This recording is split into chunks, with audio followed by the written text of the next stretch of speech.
All right, here we are at the Hyatt Regency at the Reston Town Center in Reston, Virginia. We're with Ben Arment, the founder of the Whiteboard. Ben, it's great to have you here today. It's great to be here. Glad to Well, have you guys here. here we are a few days away from Whiteboard, and why don't you just tell us a little bit about what's going on with you right now, just even emotion-wise, and how you're feeling about the conference. Well, the event is about 6 days away. I'm completely overwhelmed, but it's really exciting to see what's happening. It's going to be an amazing event. And what are your biggest concerns right now going into next week? Well, I think, I've compared this event like baking a cake. You put all the ingredients in, you make sure that they're the finest ingredients, and you set the oven and you just hope that it comes out well. I think that's sort of my biggest worry, is that I hope everything meshes, and comes together. So yeah, it's really amazing. Over 700 people registered for a conference that you kind of, some would say this is like from nothing to over 700. And why don't you just share with us a little bit the history, the vision, and then we'll talk a little bit about the, why is this taken off the way it is. But how about a little on the history and vision? Well, I found myself a little bit conferenced out about a year ago. And being away from my family for a couple of days just wasn't attractive anymore. I wanted the speakers to get to the point, just shoot for that one big idea I could take away. And so as all of these ideas began forming in my head, it started to look like an event in and of itself. So I used the blog to sort of float out the idea, test it out with people, see what the responses were like. And sure enough, a lot of comments on the initial ideas, and people were encouraging me to go for it. And I had at least 5 or 6 leaders who are friends. I knew that if I went to them and asked them if they would come and speak, they would probably say yes. And sure enough, they did. And it's just sort of taken off. I think it feels much more like a gathering of friends than it does an official conference event. So I think it's attractive to a lot of people.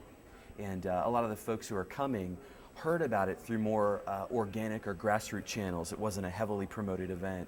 So it was friends inviting friends and that sort of thing. So I think that's part of the popularity of it, is the sense of reunion, of a friendship, of it's a gathering of leaders more so than a professional event. So I think that's attractive. I think it's kind of viral. Well, tell us a little bit. It was about a year ago then you start just kind of have this vision bubbling up for something that maybe scratches an itch that's out there. Talk a little bit about going from idea to implementation. So a year ago there's this idea brewing. Talk a little bit more about the specifics of how you go from an idea to putting it into action. Well, I think it takes a certain personality type to push toward executing ideas. And I think that's one of the areas that God has gifted me in, is to not just dream, not just imagine what could be, but to really go after it and make it happen. So I think part of my wiring is to be that producer, to make things come together. So I think, I had to remain open to the sort of the flexibleness of organizing an event like this, where it's really not a professional organization with staff that's bringing it all together. I was really relying on friends and partners in ministry to come together and make this happen. So even though I was driven toward the execution side, there was a lot of flexibility required as I was working with some of our key sponsors to pull this off. So a great example is Portable Church. They've come through in a big way. They are driving down from Michigan hundreds of thousands of dollars worth of equipment for this, along with their best crew. And it's people like that who are making this thing happen. Well, in the midst of this past year, you've also made kind of a career change. Going from a founding pastor, church planter, to now kind of conference guru, running this great conference.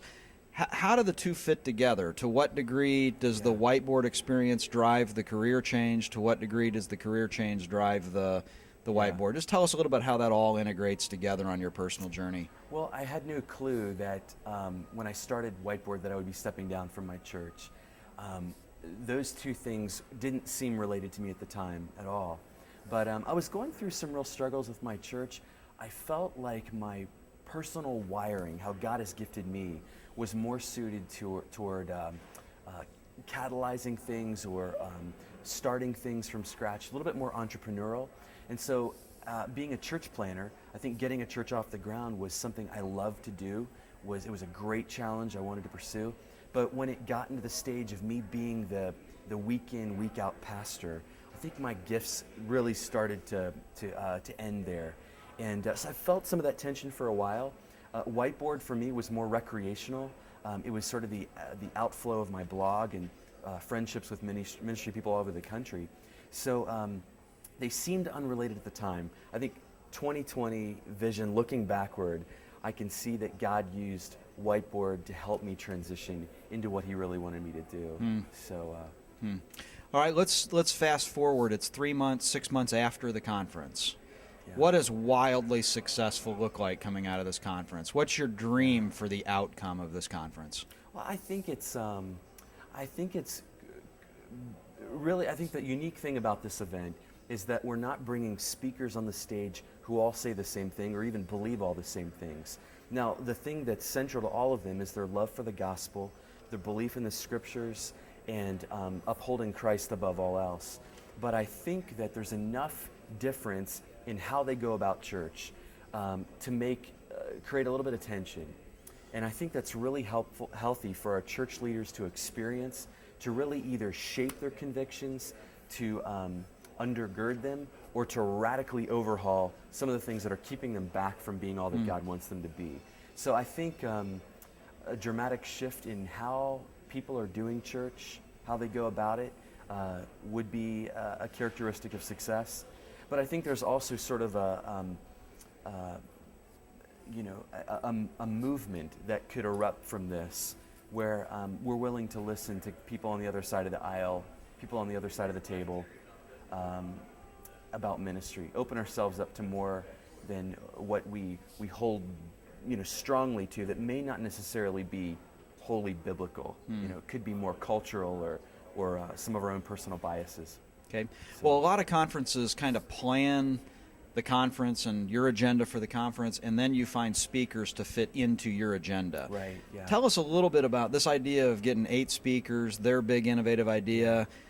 I'm assuming that you've kind of turned the conference paradigm around instead of you having an agenda and then fitting people into it. Yeah. Talk a little bit about that approach too. Yeah, there really is no agenda, and I have no idea what the speakers are going to say.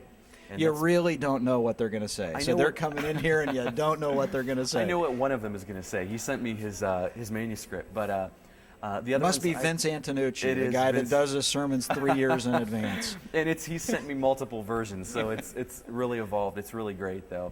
But I have no idea what they're going to say, and they do have the right to choose what they're going to speak on, as long as it's one compelling idea and fits within 30 minutes. So there's going to be a lot of surprises, and I hope that some of the differences will really emerge, so that there is some even dialogue that is adapted throughout the day to what has already been said. So I think there will be a remarkable sort of balance of tension and spontaneity. Well, Ben, we're all rooting you on. We're really excited with what's happening with this and what's going to happen in the future with this. So thanks for joining us for a few minutes here today. Thank you. My pleasure.